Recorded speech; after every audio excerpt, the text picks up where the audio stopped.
మేడ్చల్ జిల్లా జవహర్ నగర్ పరిధి కౌకూర్లో విషాదం చోటు చేసుకుంది. కౌకూర్ దర్గా చెరువులో ఈతకు వెళ్లిన అన్నదమ్ములు ఇద్దరు మృతి చెందారు. ఇద్దరు అన్నదమ్ములు మోహన్, కృష్ణ కౌకూర్ చెరువు దగ్గరికి వెళ్లారు. మొదటగా తమ్ముడు చెరువులోకి దిగడంతో లోతు తెలియక మునిగిపోయాడు. ఇక అతన్ని కాపాడే ప్రయత్నంలో ఇద్దరు గల్లంతై మృతి చెందారు. మృతులు జవహర్ నగర్ లోని ఆదర్శ్ నగర్ కి చెందిన క్యాబ్ డ్రైవర్లుగా గుర్తించారు.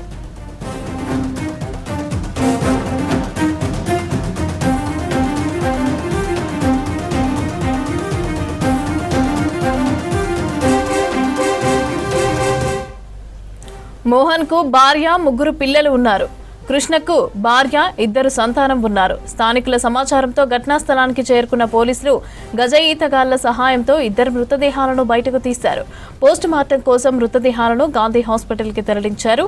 కేసు నమోదు చేసి దర్యాప్తు చేపట్టారు పోలీసులు.